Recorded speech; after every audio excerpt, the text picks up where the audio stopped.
بسم اللہ الرحمن الرحیم۔ معزز سامعین، آج ہم قرآن پاک کی سورۃ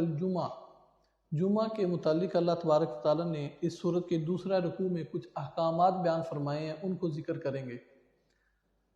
جس میں اللہ تبارک و تعالیٰ یہ بات ارشاد فرماتے ہیں: اے ایمان والو، جب جمعہ کے لیے اذان ہو جائے، اذا نودی للصلاۃ، جمعہ کے لیے منادی ندا کر دے یعنی اذان ہو جائے، فسعوا الی ذکر اللہ وذروا البیع، تو تم کیا کرو، جمعہ کی طرف، اللہ کے ذکر کی طرف لپکو اور سفر شروع کر دو، جمعہ کی تیاری میں لگ جاؤ اور جمعہ کے لیے چلے جاؤ، وذروا البیع، اور خرید و فروخت کو چھوڑ دو۔ اس لیے اس آیت کے تحت علماء نے یہ مسئلہ بیان فرمایا ہے کہ پہلی اذان کے بعد خریدنا بیچنا حرام ہے۔ اس لیے ہمارے بعض نادان مسلمان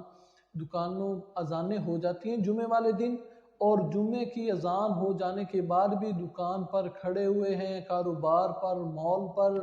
اور اپنا نظام اسی طرح چلاتے رہتے ہیں، اور ذرہ بھی اس بات کی پرواہ نہیں کرتے کہ اذان ہو چکی ہے اور جمعہ کے لیے چلے جائیں۔ جمعہ کا دن تو بڑا مبارک دن ہے۔ پیارے نبی صلی اللہ علیہ وسلم نے فرمایا کہ جمعہ کے دن اللہ تعالیٰ نے حضرت آدم علیہ السلام کو دنیا میں بھیجا، اور جمعہ کے دن کو مسلمانوں کی عید کا دن قرار دیا گیا ہے، اور جمعے کا دن کو تمام دنوں میں سے سب سے افضل ترین دن بتایا گیا، اور فرمایا کہ جمعہ کی نماز کے لیے جانے والا آدمی، اس کو تو ایک ایک قدم پر ایک ایک سال کے روزوں کے برابر اجر ملتا ہے، اور جمعہ کے دن دعائیں قبول ہوتی ہیں۔ جمعہ کے دن پیارے نبی نے فرمایا کثرت سے درود پاک پڑھا کریں، اور مسلمان ہیں، نادان ہیں کہ دکانیں کھلی ہیں، خرید و فروخت کر رہے ہیں، حالانکہ اس آیت میں سختی سے منع کر دیا کہ بیع کو چھوڑ دو، خرید و فروخت چھوڑ دو جب اذان ہو جائے۔ اللہ ہمیں عمل کی توفیق عطا فرمائیں۔ ذالکم خیر لکم، یہی تمہارے لیے بہتر ہے اگر تم سمجھو تو۔ اگلی آیت میں یہ بات ارشاد فرمائی ہے کہ جب نماز ادا ہو جائے، فانتشروا فی الارض، پھر زمین میں پھیل جاؤ، وابتغوا من فضل اللہ، اور اللہ کے فضل کو تلاش کرو۔ اللہ کا فضل یعنی رزق۔ پھر آپ اپنے کاروبار میں لگ جاؤ، پھر آپ ان اسباب میں لگ جاؤ جس سے آپ کو روزی حاصل ہو، لیکن جمعہ کی نماز کے بعد روزی کمانے میں لگنا منع نہیں، اجازت فرما دی، بلکہ ایک حدیث مبارکہ میں فرمایا کہ 70 برکتیں اللہ عطا فرماتے ہیں جمعہ کی نماز کے بعد روزی کمانے کے وقت، اس روزی میں 70 برکتیں، 70 مرتبہ برکت عطا فرما دیتے ہیں۔ تو کیا کرو اس کے بعد، وَاذْكُرُوا اللَّهَ كَثِيرًا لَعَلَّكُمْ تُفْلِحُونَ، لیکن اپنے رزق اور معاش میں ایسا نہ لگو، بھلے جمعہ کا دن ہو، بھلے کوئی بھی دن ہو، کہ ایسا نہ لگو کہ تم اللہ کا ذکر اور اللہ کی یاد سے غافل ہو جاؤ، بلکہ کثرت سے اللہ کا ذکر کرتے رہو تاکہ تم کامیاب ہو جاؤ۔ اگلی جو آیت ہے بھائی اور دوستو، معزز سامعین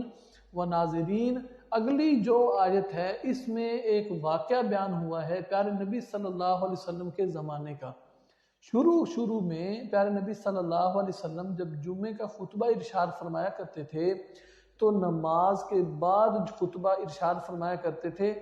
جیسا کہ ہم عیدین کا خطبہ نمازوں کے بعد ہوتا ہے، تو پہلے جمعے کا خطبہ بھی جمعہ کی نماز فرض کے بعد ہوا کرتا تھا۔ ایک مرتبہ ایسا ہوا کہ پیارے نبی صلی اللہ علیہ وسلم نے جمعہ کی نماز پڑھا دی، اور اس کے بعد خطبہ ارشاد فرما رہے تھے کہ ایک تجارتی قافلہ مدینہ میں داخل ہوا، اور انہوں نے باجے اور ڈھول بجانے لگے اس بات کی خبر دینے کے لیے کہ قافلہ آ چکا ہے۔ اور ان دنوں میں مسلمان سخت تنگ دستی میں بھی تھے، مدینہ میں تنگ دستی تھی، تو لوگوں نے کیا کیا، پیارے نبی صلی اللہ علیہ وسلم کھڑے خطبہ دے رہے ہیں، اور بہت سارے مسلمان، بہت کم مسلمان وہاں رہ گئے، اور باقی سارے اٹھ کر قافلے کی طرف چلے گئے اور خرید و فروخت میں لگ گئے۔ اس پر یہ آیات اللہ نے اتاری کہ وَإِذَا رَأَوْا تِجَارَةً أَوْ لَهْوًا انفضوا، کہ جب انہوں نے دیکھا تجارتی قافلے کو اور یہ کھیل کو دیکھا، کھیل تماشے کو دیکھا کہ وہ باجا بجا رہے ہیں، ڈھول بجا رہے ہیں،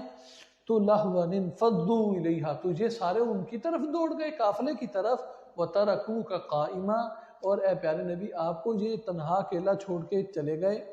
قل ما عند اللہ خیر من اللہو، آپ کہہ دیجئے جو اللہ کے پاس ہے وہ بہتر ہے اس کھیل تماشے سے اور اس تجارت سے، واللہ خیر الرازقین، اللہ بہتر رزق دینے والے تو اللہ ہیں۔ تو اس لیے اس سے یہ بات واضح ہو گئی، اور علماء نے فرما دی یہ بات کہ جس طرح جمعہ پڑھنا فرض ہے اسی طرح خطبہ سننا بھی فرض ہے، بلکہ واجب ہے۔ اور یہاں تک علماء فرماتے ہیں خطبہ کے درمیان جو جمعے کا خطبہ ہے یہ واجب ہے سننا، اس کے درمیان کسی سے بات کرنا، کسی کو اشارے کرنا سختی سے منع ہے۔ یہاں تک کہ اگر کسی آدمی نے کسی کو کوئی بندہ بات کر رہا تھا اور اس نے اس کو کہا کہ بات نہ کرو، تو اس کہنے والے نے بھی لغو کام کیا، اس کی بھی اجازت نہیں کہ خطبے کے درمیان میں کسی کو اشارہ بھی کرے،